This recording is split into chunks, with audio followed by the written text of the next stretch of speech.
Well, today we were at the Galloping Hooves. The Galloping Hooves were at Rosehill. We had the Todman Stakes, and also the Colts and the fillies went around today. We saw Snowden, Team Snowden, or take the two races out, Gibberlines, and the Colts and Geldings, and of course Earthquake took out the fillies event. We'll get to that in a minute. Now, during the week, God, there's what I said last week. Of course, this meeting that we've got the Kembla Grange meeting on tomorrow, and also the Wellington Boot is on tomorrow as well. The Keith Nolan Classic down at Kembla. Oh my God! After today, you can't be serious. On Tuesday at Wyong, there was a meeting, a ghost town, the joint. The track was given out as a dead 5. The rail was in the normal position. There was a light south-westerly blowing. They could have even upgraded that track. Yes, they upgraded that track to good. The wind swung around to an easterly breeze later on in the day. Didn't have any effect, the wind, on any of the results, and the track played very fair. You could lead or you could come from behind. It was a very ocean meeting. Then we went, of course, to Newcastle, the Newmarket meeting on Wednesday. Well, everybody commented, of course. I've been going there. I had in between a holiday, of course, but for nearly 50 years to this Newcastle meeting in March, and everybody commented, the local bookies. The place was empty. It was empty in the betting ring. Car park was full. After each race, I able to walk into the members area, go into the bar where there's a replay channel that you can get fairly close to, and of course, on all the walls. Well, there's not a table. Everyone's sitting inside, pen and inking, and of course they have those lovely tote machines which plays the music, the Hitler music. Hop into the train, we'll take you to the countryside. That's what they remind me of. And there they are. You think they can't press those buttons? They go bing bong, bing bing bing bing bing. Put the money in the bottom. So it happened at least 3 times during the day, if not 4 times. They were very courteous to people. I was, as I say, watching the replay channel, and right next door to the replay TV are a couple of these machines, and they're right up against the glass, and it's only 5 yards across to the bookies on the rails, and of course 3 or 4 times, as I say, during the day. Oh, excuse me, are you waiting for the? No, I said, no, I'm not waiting for the machine, mate. So the last time someone asked me, I said, mate, no, I'm not waiting for the machine. I couldn't help myself. I said, I wouldn't put counterfeit money in one of these machines. What do you mean? I said, well, I don't think you got much of a chance there. What are you actually doing? He said, I'm taking fixed odds. I said, oh, you're taking fixed odds. Oh, well, that's good, isn't it? I said, what you had to back something in this next race? Yes, I backed something in this next race at Newcastle. So what do you like? Yeah, I like number 8. So number 8, I said, oh, what price did you take fixed odds? He said, I took $9. I said, $9? Oh, gee, I said, look through the glass there. There's a Captain Cookie there. He's already got $10 up, and he's only opened the market up. And he said, oh, well, it might, I don't. Well, they just, how in the hell do they survive? It's got me checking that filthy TAB. It just sucks them. But they bet under the odds all the time and just sucks the punters dry. It is dead set. I don't care whether it's the TAB is the cancer of racing. This track at Newcastle on Wednesday, the track was good. The rail was in the normal position. There was a stiff not northeasterly, a norwesterly blowing when the leaders were running into it down the back straight. But that didn't have any effect on some horses getting home near the lead. Leaders did win. And this track played very, very fair. It was as fair a track as I've seen for a long time. You could lead on the fence, you could middle split, come off the fence, or come from behind and come wide in the straight.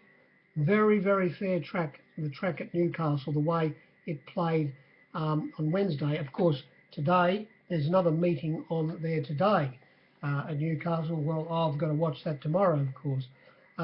Then we went to Warwick Farm, the bomb town from Europe. It looks like one of those bomb towns in Syria, Warwick Farm, when you drive into it, fair dinkum. It is a Timothy. The track was dead and the rail was 3 metres out. The first winner, double and lass, winner led on the fence double and lass. They got a little bit off as the day went on. They got a little bit wider, but come the last race, by the same token, Fort Sumter, who drew barrier 2, he was trailing the speed ridden by Nippy Nash, and the leaders, it led Force 1 in that race with Brigadine on its inside, which had barrier 1. But when they did come to the turn, they were 3 or 4 off the fence, and Nash was tailing Brigadine from barrier 2. He was able to get inside it, but did finish about 4 or 5 off the fence and was able to get the cash. I suppose it might have been right close to the fence, was no good at Warwick Farm, a little bit off. So that went, and you think it was a very, very Kleiner. Talk about ocean liner. Oh my God, it was disgraceful, and I got absolutely stripped at the joint. Anyway, we went to this meeting at Rosehill today. Now the track was given out dead. The rail was in the normal position, and the track was upgraded to be a good 3 after the first 3 races. And I suppose it most probably was good. There was a light northeasterly blowing all day, and light northeasterly blowing all day, and so it was easy. It was a good, I suppose, the moisture that was on top of the ground. They said there was a heavy dew there last night. Quickly evaporated. So on the times and the sectional times, the track was a good 3. Now in this first race, I'm not going to go through I'm a bit tired. I've got that much work to do tonight before these meetings tomorrow. So I'm not going to go through what was on the board. I'll give you the flux in some races, but I won't give you the percentage. Today, race 1, we saw Kinsella, like a couple of its last 2 wins, everything has just fallen straight into place for this runner. I suppose it was easy to see that things were going to fall into its place today because it was extremely well backed by the pros. After opening up a $4.20 chance, got out to, I saw $5 on the fence. You wouldn't see that in the flux, but it came in and that was $4.40, very, very hard to get towards the end of betting. Taken straight to the lead by James McDonald, and it was straight onto the bit, travelling very easily for him. Centre Danuche, who was resuming from a long spell, which wasn't fully tested to the line, it was chasing. Then we had the runner to finish up running second, via Pensiero. It was sitting third. As I say, finish up running second, was never ever going to catch the winner. When they got to the turn, McDonald was 3 off the fence, stayed in that position all the way down the straight. The third place getter here, the favourite, that's a good idea. I suppose you could easily say that if it did come out of the barrier, it most probably would have won. Nash told the Stipes, oh no, yes, it was Nash. He told the Stipes that it had a head a little bit sideways when the gates opened, and it missed the kick and copped a little bit of a check at the start, and he settled back in third last position, a long way off the lead. It did make up plenty of ground. If it did come out of the barriers, there's a good chance it would have been sitting on the outside of Vivar Pensiero in third position, and if that would have been the case, it most probably would have got the cash. That was about the race. The others all seemed to have their chance. Then we got to race 2, and here we saw Nash get home on Ernest. In that going back to that first race, it started favourite. As I say, that's a good idea. It started $2.90 favourite. We put up a $2.80 chance, got out to $3, back into $2.80, $2.90 towards the end of betting. The winner and that's a good idea. First and second picks were the best runners backed. In the second race, the winner, as much as $10 was given about Ernest, only started a 15-2 chance, $8.50. And the position it lobbed into, it was given it gave it a very good chance of getting home, which it did. It went straight to the lead Casino Swoop. Well, for Casino Swoop backers, of course, this was Rosehill. This wasn't the puppy track at Canterbury where it won last start. And had everything fall into its place after the big storm. This was Rosehill and wasn't going to get the lead by itself. It led Casino Swoop. The resumer, who now is trained by Gerald Ryan, charged Missile up on its outside. Straight behind on the fence was Turnley, who got every chance and held on for third position. And on its outside, Barbed, who ran second. And then looking at those 4 runners was the winner, Ernest. And then the other 4 runners there was a bit of a gap to Ernest, and a good gap to the other 4 runners when they were around about the 600-metre mark.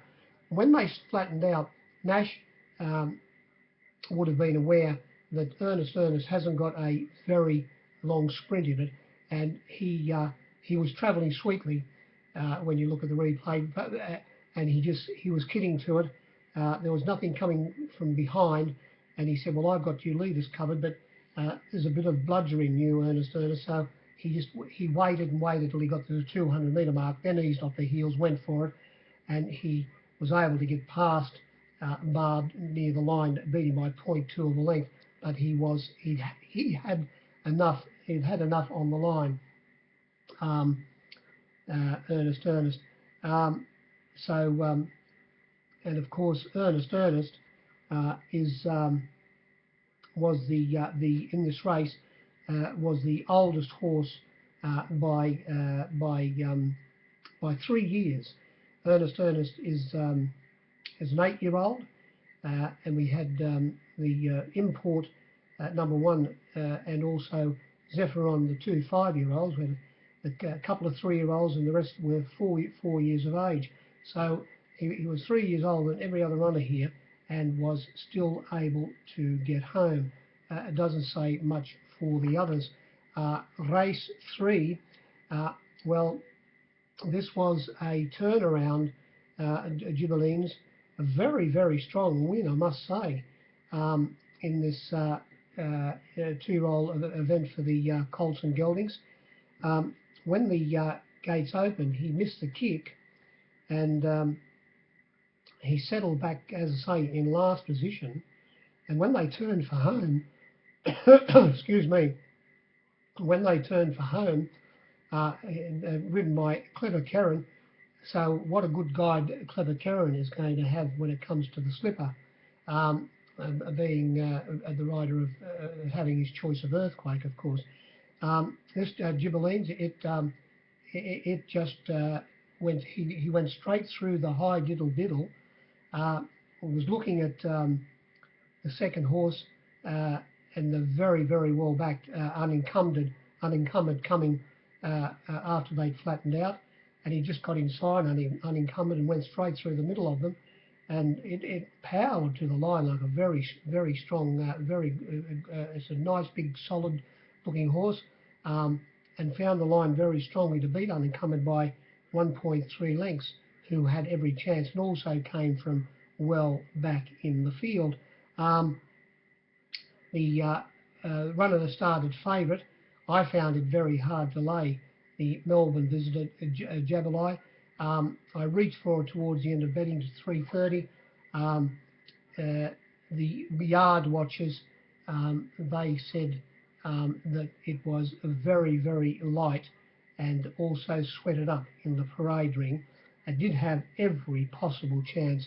It led Lockroy on its outside, Wajinda, tucked away on the fence behind them, Risen from Doubt, which had every possible chance, and then the favourite Jabberlie on the outside of it.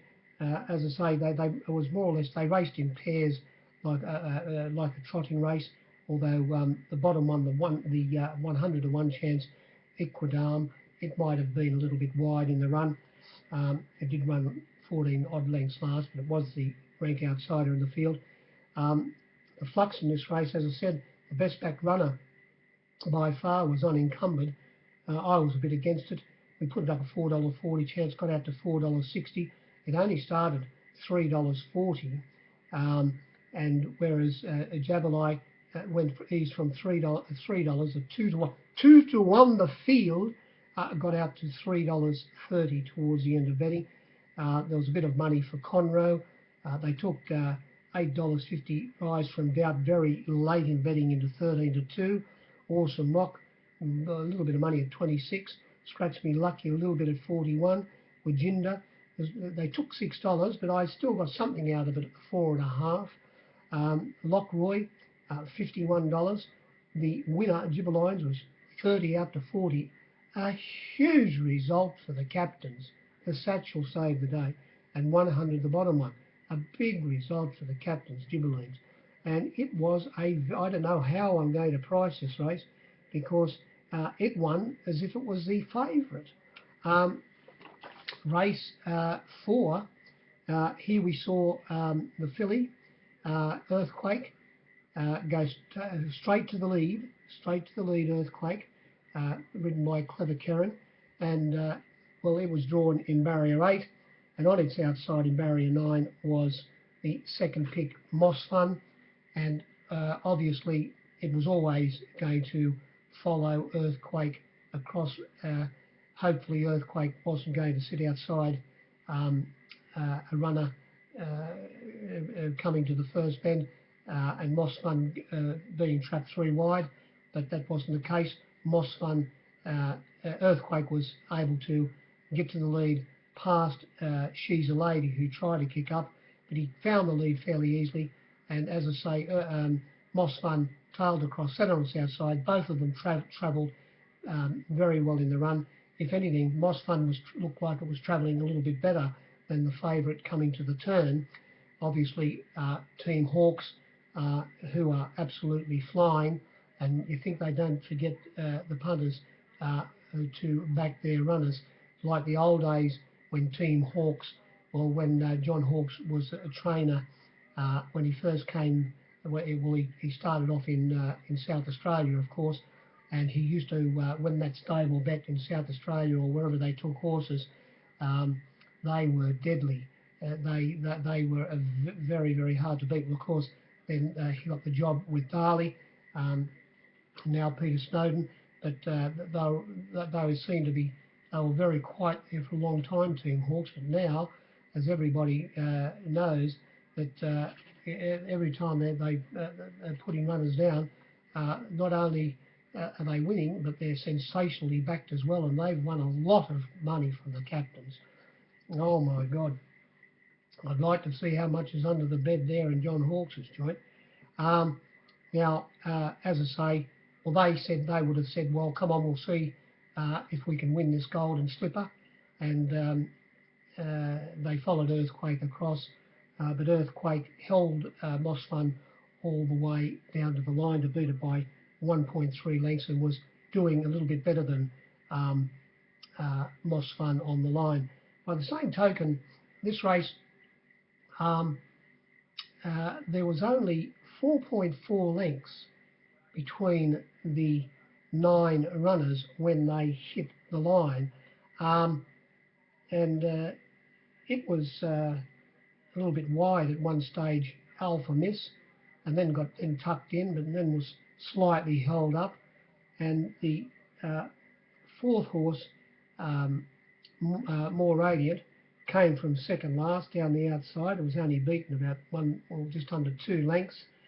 I suppose there's improvement in Earthquake, but she didn't say, and she got out, I thought, under a little bit of pressure in the straight.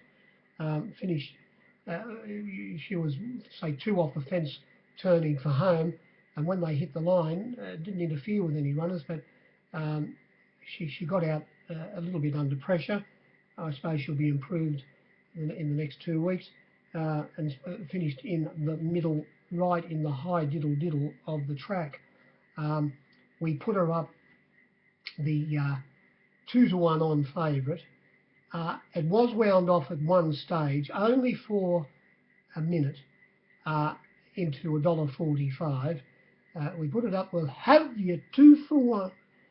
Got it, as I say, into 9-to-4 on $1.45. But at the finish, it won't be returned, but at the finish, you could still lay the 2-1 on the fence. And the second pick, Moss Fun, we put it up to 7-to-2 seconds. 7-to-2 bar. It got out to $6, but started only $5 fairly, or even $4.80. $4.80 Moss Fun only started. They took the $5, the $5.50 and the $5 towards the end of betting. That was about the race. I'm just starting to wonder, because there wasn't that, only the 4.4 lengths between the first and last there. Anyway, I'll have to dissect that more. Race 5. Now here we had Team Hawks, entirely platinum, like a goose. I did an absolute bucketful on this race. How was it going to win? I said to myself, entirely platinum.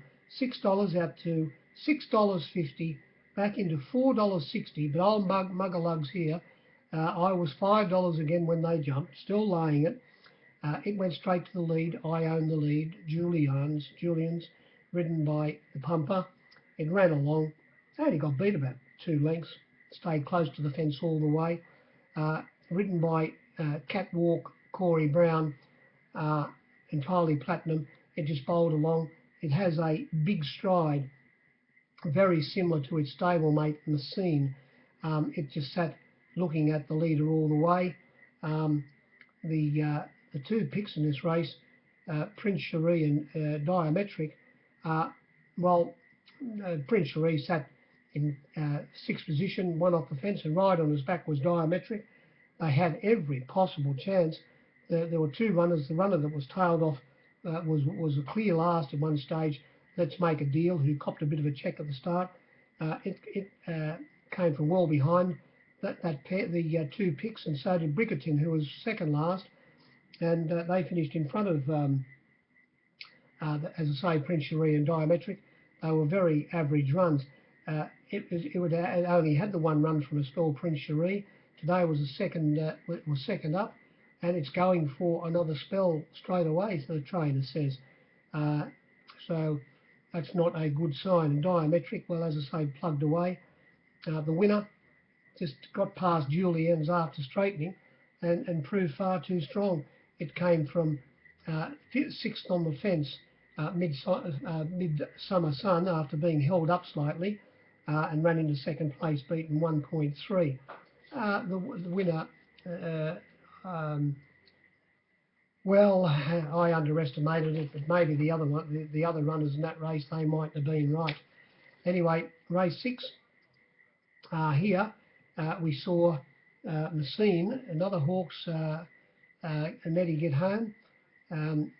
It travelled sweetly in the run. It's got a very, very good stride. I think I said a few runs ago when this horse won, early wins. I wasn't that wrapped in this horse, but then the penny dropped with me, and this horse is very talented. It's got plenty of speed. It's one of those runners that can run along. I'll go as fast as it's not a complete sprinter, of course, but it does stick on very well. Can position itself wherever it wants in the run, and it's got a good turn of foot, a huge stride, and keeps on going very strongly. They are very, very good attributes to have in a racehorse.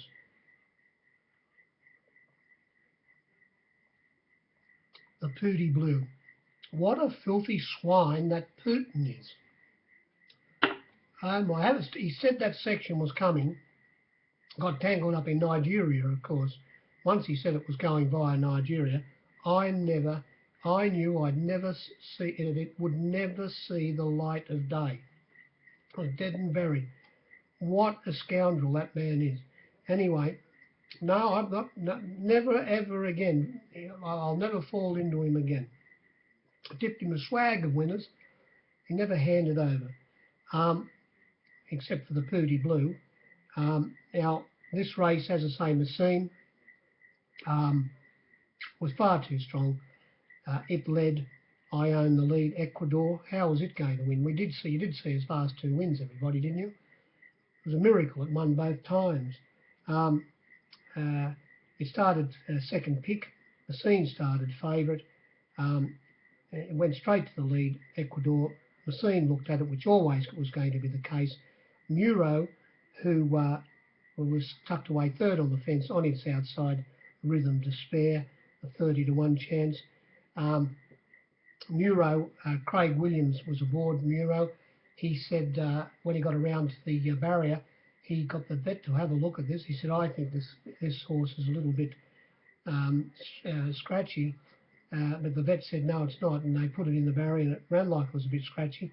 The trainer saying to the starts, it's only a short striding runner, and it more or less doesn't like firm tracks. Well, it wasn't a real firm track today, of course, by any means, but it obviously goes better when the going is a bit is a bit softer.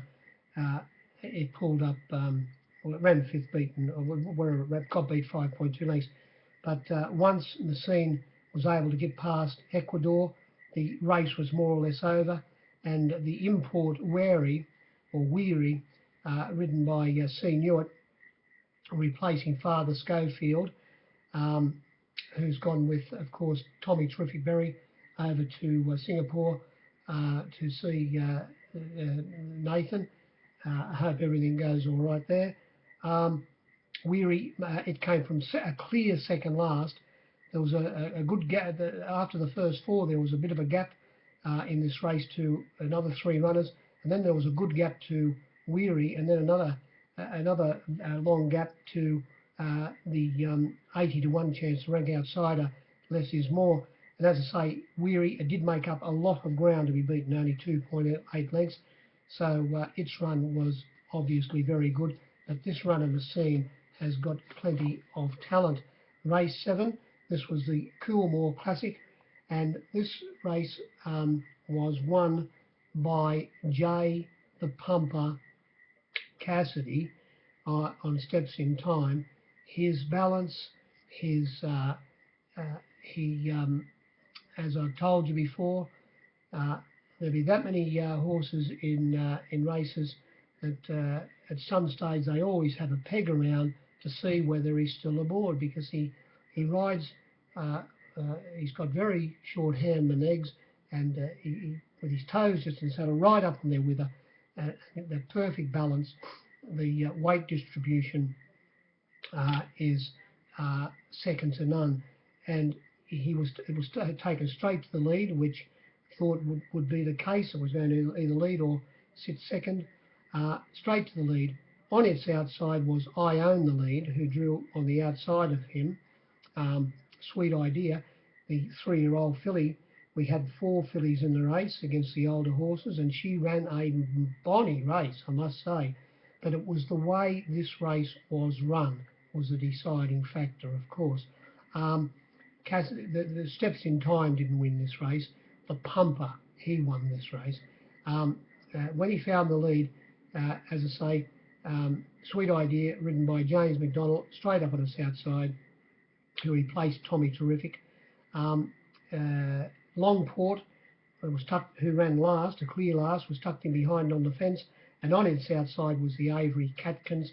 They got to this was a 1500 metre race. They hit for a start, he velodromed, even though he only had barrier 7, he velodromed to the first bend when it was looming up across to the fence, and then when they got to the just before the 600 metre mark, or about the 700 metre mark, he said when they were on another bend, he let this runner slide, and without exerting any pressure and using any petrol whatsoever, all of a sudden it dropped Sweet Idea, and it was 4 lengths in front. And when they came around the bend, he stayed close to the fence all the way up the straight, and he was, as I say, 4 lengths clear with all the others off the bit. They missed the boat. They missed the boat at the wharf. They were just about to hop on the boat, and they fell in the pen and ink, and because the boat had just moved off from the wharf, and he was 4 or 5 lengths in front, and the filly went out after him and just failed to grab him.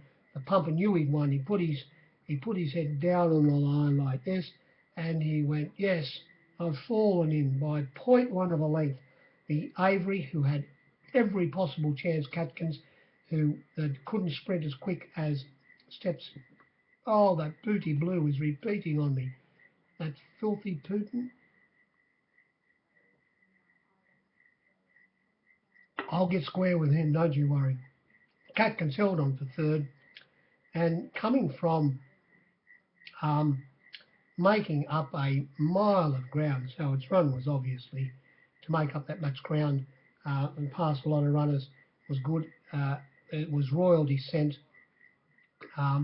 came from Kayaki in and right down the outside, running 4th. There were no really bad luck stories in the race. Nothing was, although Hannah's Gold, you've got to have a look at this one. This was the Japanese horse, who was extremely well backed. They said whatever you wanted there at one stage. It did start $10, but it was $15 into $10, 14s into 9s, for whatever you wanted it, $14, $13, $12, and $11, whatever you wanted. The rider, C. Williams, said it went around to the barrier very aggressively, so he was reluctant to dig it out of the barrier. And when the gates opened, all of a sudden he just stood there. It was 4 lengths last. He went straight across to the rails, and then at one stage of the race it knuckled over when it was striding, and then all the way down the straight he had nowhere to go. He was well off the fence, but he had nowhere to go, and the horse was never ever tested, and it should have finished closer. But as I say, run that race again. Now all the other hickey hockeys have seen what Jay Cassidy did to them. I don't think they'd if they said, well, we'll run the race again, they wouldn't let Jay Cassidy do the same as he did the first time. So you would get most probably different results in that race. We came along to the Ranvet, the Wait for Age race, and here we saw the very well backed Silent Achiever get home, $17 into about $13, so it was 16s into 12s. Silent Achiever chased Carlton House all the way, and ridden by Nash was able to grab it right on the line to beat it by 0.1 of a length. And the two picks, they had a bit of a bumping duel at 1300 metre race, 1300 metre mark. James McDonald on It's a Done Deal, who drew barrier 1, was trying to hold a position a couple off the fence, but James McDonald, I should say Damien Oliver on Fiorente, was on his outside. He said no. Apparently the Stipe said no, it was fair riding. He said, you can't come out here, I'm here, and he nudged him, he shouldered him back into the fence, and Fiorente went forward of him, and then It's a Done Deal got on his back, and Damien Oliver saying that little bit of wideness early in the run, and also that little bit of a bumping duel he had with It's a Done Deal, was the undoing of Fortella. Well, if it's as good as they say it is, I don't think that is a good enough excuse. I thought it went to the line very ordinarily, Fiorente. As I say, Carlton House, I Own the Lead Gay, trained runner, led. At one stage, at the 800 metre mark, it was a good 5 lengths clear. When they got to the turn, ridden by Clever Keren, who was a very good rider of stayers, he gave it a bit of an easy time from the 600 metre mark to the turn, where when he was at 600, he was 4 lengths clear, and when he got to the turn, he was only 1 length clear of the eventual winner, Silent Achiever. But then he got going again and got another 2 lengths break, but Nash chased him all the way up the straight, and as I say, was able to nab him right on the line. It plugged into third hole. It's a Done Deal. It was second up today. Obviously will be improved, and I thought the others had their chance. The betting in this race, well, we put them up 6-4 a pair, 6-4 the field. These were the flux. $2.50 out to $2.90, back into $2.60 Fiorente. It's a Done Deal. $2.50 out to $2, out to $3, out to $3, begging at the finish. Fortella, $13 out to 17, back into about $15 or $15. Hawkspur, $13 out to 17, back into 16. Moriarty, who they said they were going to ride back today, and they did. It went straight back to last. $16 out to 31. Carlton House, $8, out to $8.50, back into $8, but back out to $9.50 towards the end of betting, which was taken right towards the end of betting, back into the $8.50 mark. Sartorius went from 30 out to 40. Silent Achiever, 15 out to 17, back into 13, extremely well back. And Gondokoro was 100 out to 200. I suppose if you stood the two favourites, a book, if you're Captain Cook, if you were swinging the satchel, you had a good result on the race, although the winner was very well backed. We came to the last race, and again we saw another Hawks runner get home, and similar to the other two runners, the two Messine and also what's its name, Entirely Platinum. This runner has also got a very big stride on it, Trader, and it was trucking coming to the turn and was holding everything at bay on the line, doing better than any runner, although the second horse, which was a 50 to 1, 40 to 1 chance, did run a good race. But anyway, in this race, we saw Trader get home. Now, this was a very, very big result for the captains, because it was more or less, I've got to say, the only runner not backed in this race. It went from $4, a 3 to 1 chance. I was 13 to 2 when they jumped, $7.50. Traitor. Would the owners of Traitor please step forward? Well, they must have been backing this out wide. And I did see plenty of kisses and cuddles from Teams Hawks in the enclosure after the race. They were very, very pleased with themselves. So I hope they had a good win. It went straight to the lead. Chateau Latif, It pulled a bit on Glen Boss. It went through and well, it was in front early in the piece. I Own the Lead, Liberty's Choice, written by Nash, trained by Gay, who replaced Tommy Berry. Tommy terrific. But he couldn't cross Shadow Latif. Shadow Latif went through and led Liberty's Choice on his outside, tucked away on the fence Woodbine, another Gay trained runner, and then on its outside was Traitor, and then we had Equator tucked away behind them, and the favourite Guelph. Well, she this was the Group 2 race for the Far Lap Stakes for the 3-year-olds, and Guelph, obviously, after seeing her first 2 runs, was no good saying to yourself, oh well, she'll retain her old, get her old form back for today. You had to look at the last 2 runs, and they were very, very disappointing. And she was looking at the winner Traitor all the way, sitting on the outside of Ecuador, and she ran third, beaten 1.2 lengths. She ran an honest race, but she's obviously, as Mark Sheen said, not as good as she was last campaign, because she was on the limit, and she just would have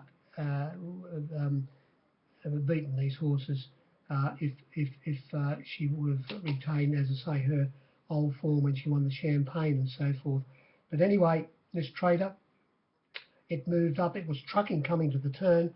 It moved up on the outside of Liberty's Choice, who gave in very easily, who finished up running second last, and it was very well back, Liberty's Choice. I'll tell you the flux in a minute. It dropped out and ran second last. He moved up to in 3 wide outside the leaders, turning for home, travelling very well, as I keep on saying. Flattened out, was ridden by brilliant Brendan Abdallah, was able to get clear. It was sitting back in between horses in fourth last position, Define, backed by one of the pros for an absolute bucketful, took all of $51, and it was it had got more or less was looking at the winner halfway up the straight, was slightly held up, but then when the winner got clear, he was able to go through the gap and chase him, but was safely held, winning, being beaten by 1 length, and Guelph ran third, 1.2 lengths away. That was about the meeting. The track, I suppose, it was tight against the fence all the way. The winner of the Coolmore, and so I think the track played fairly fair, although we didn't see anything come right around them down the outside and win. So we'll have to work out what the situation is there, but more or less the track played fairly fair. And talking about the fair, well, of course, there's the we read in the paper that Betfair might be snapped up by Mr. Packer, and if that were the case, and Betfair close their operations in Australia, I'm one who would say hallelujah. It's very like Betfair. There's not much. You don't really see. It's more or less it's a crushing machine for people who are trying to earn all the time. For those who don't know, of course, in years gone by, when we had at Randwick the flat and also the ledger, at Rosehill a ledger, at Warwick Farm a ledger, and at Canterbury a ledger, and even at, say, Broadmeadow, like Newcastle, it had a ledger. And Cessnock Races had a ledger at one stage, but going back, of course, the true marketplace was always the paddock, and you had crushers who used to, when runners were, you couldn't be a ding-dong dellad. You had to have some idea. It wasn't just, you had to be sure that when the runners did firm up in the market, that they weren't going to get back out in the market again. But it didn't matter how good you were, even the best crushers about always used to make mistakes. And of course, they used to leave the paddock, um, run out into the ledger, or as I say, even to the flat sometimes at Randwick, to see if they could secure better odds than what was taken about. And it was generally runners that were well in the market, the favourites, and the one, as I say, the runners that were well in the markets, in the top part of the market, and then get back into the paddock and find the bookie they were doing the business with, and say, yes, well, this, you laid this as 7-4. They don't tell the book. We've been out. They've been out to the ledger or the flat or somewhere and got the 2-1 about it. Now it's into 11-8, and the bookie will take the 7-4 back off them, or even sometimes 13-8 if they're laying it at the 11-8. And of course, they get their money if they've had 2,000 or 1,000. They lay 1,600 or 1,000. They got 400 lovely Oxford scholars to nothing, and that's what's happening with Betfair. I remember when I was sent. I used to run out into the. Well, I was working for Terry Page when he was in the flat at Randwick. Then brought him through into the ledger, and then finally into the paddock. And he was in, of course, like all at that stage. At that stage, when Terry Page was coming through, there were a lot of very successful big gambling bookies that came through, and the other two that I can remember very clearly were a bookie called Bill McKelvey, who unfortunately has passed away, and another bookie called Bobby Bland, who finished up going on to the interstate. But there were lots of other big bookies as well. First of all, they came from Richmond. They started off at the Richmond Dogs on a Saturday afternoon. You couldn't, the AJC at the time, their number 2 tracks were Kembla Grange and also Hawkesbury. And before you even got into the flat at Randwick, you had to work at Kembla Grange and Hawkesbury before you got a ticket to get into the flat. Well, those 3 bookies that I've just mentioned, they all did that. And as I say, well, I remember one day I might have only been about, I might have been 18. I was working for Terry. The racecourse detective at the time was a man called Frank Lynch, and we used to buy lots of tram every time you went into the ledger. And of course, when you had to come back into the paddock, you had to pay a transfer fee. Well, of course, I used to buy a lot of tickets before the first race, save getting in the queue to buy them. And I remember I had a couple of runners going out one day at Canterbury, back and forth with the market, and then it must have been right towards the end, or couldn't find one of the runners, and right towards the end of betting, a runner was firmed up dramatically in the market. So off I went into the ledger, and as I was going, got through the gate, there was Mr. Lynch and his 2 offsiders waiting for me. And they pulled me aside and they said, "Now come here, Gary." So yes, oh yes. Now I'm Mr. Lynch and that. And I said, "Oh yes, I think I know you." He said, "Yes. Now we know exactly what you're doing, and unfortunately, we know you haven't got a license. Those days, you had to be 21 to get a clerk's license." Anyway, I said, "No, unfortunately, you're going to have to leave the track for the day.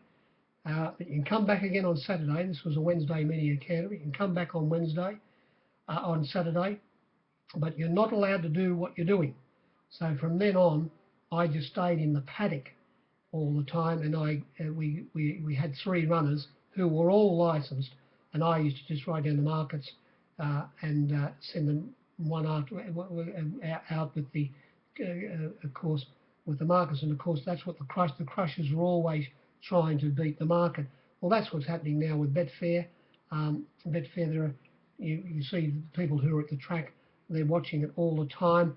If you take your eyes off the filthy, rotten bloody thing and something firms up on Betfair, they're on their bike straight away. But like the crushers of years gone by,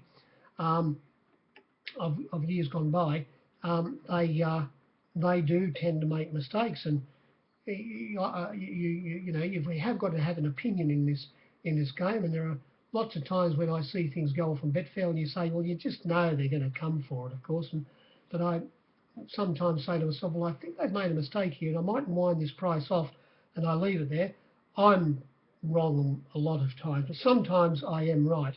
And of course, they might take the $3 off you, or the $10 off you, or $20, you name the price, whatever's is firmed up.